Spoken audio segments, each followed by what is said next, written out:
આજે હું તમારી સાથે શેર કરીશ કેરીના ગોઠલીના મુખવાસની રેસીપી, જેમાં ન તો ગોઠલી સૂકવવાની ઝંઝટ કરવી પડે છે, પરંતુ કેરી જ્યારે તમે કટ કરીને ખાઓ અને ગોઠલીનો જે ભાગ નીકળે એને ડાયરેક્ટ ધોઈ અને કુકરમાં આ રીતે બુડબુડ પાણીમાં લઈ લેવાનું છે અને એમાં નમક એડ કરવાનું છે. નમકનું પ્રમાણ અહીં વધારે માત્રામાં લેવાનું રહેશે, કેમ કે ગોઠલીની અંદર જે નમક જે છે એ બહુ ઓછું ચડે છે.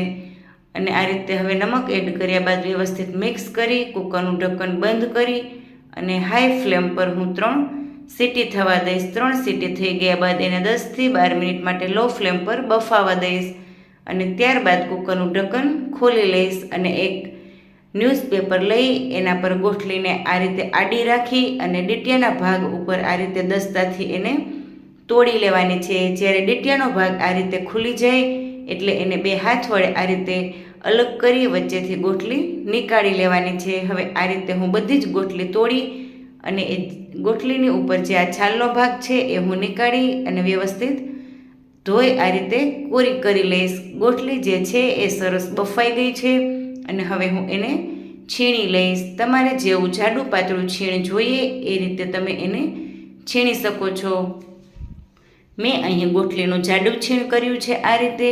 હવે ગોઠલીનું છીણ બધું જ થઈ ગયા બાદ હું એને ઘરમાં જ ફેન નીચે એક કોટનના ટુકડામાં પોળું પોળું પાથરી 1 દિવસ માટે સૂકવવા દઈશ. 1 દિવસ ઘરમાં સુકાઈ ગયા બાદ બીજા દિવસે હું એને પ્લેટમાં લઈ લઈશ અને પ્લેટમાં લઈ લીધા બાદ હું એને 1 દિવસ માટે તાપમાં સૂકવવા દઈશ. હવે 2 દિવસ ગોઠલીને થઈ જતાં જ્યારે એનો 3જો દિવસ થયો ત્યારે ગોઠલી જે છે એ એકદમ સરસ સુકાઈ ગઈ છે. જ્યારે હું એને આ રીતે આંગળીએથી તોડું છું ત્યારે એના ઇઝીલી 2 પીસ થઈ જાય છે. હવે અહીં આપણું આ ગોઠલીનું જે છીણ છે એ સરસ સુકાઈ અને શેકાવા માટે તૈયાર છે.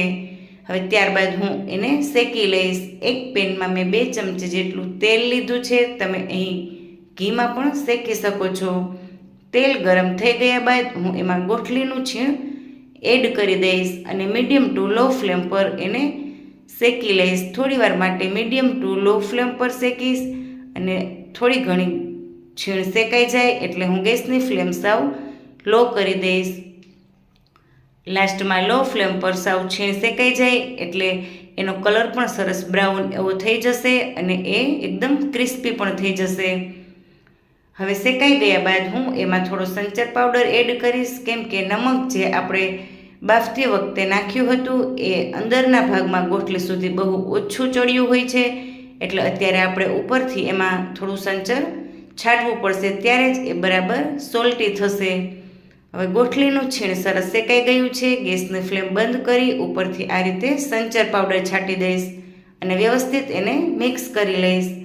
જ્યારે ગોઠલીનું છીણ જે છે એ એકદમ ઠંડુ થઈ જાય એટલે હું એને એક બાઉલમાં ટ્રાન્સફર કરી લઈશ. તો અહીં આપણો ગોઠલીનો ઇન્સ્ટન્ટ મુખવાસ બનીને તૈયાર છે. જો તમને મારો આ મુખવાસનો રેસીપી વિડીયો ગમ્યો હોય તો મારી ચેનલને લાઇક, શેર અને નવા હોય તો સબસ્ક્રાઈબ કરવાનું ભૂલશો નહીં.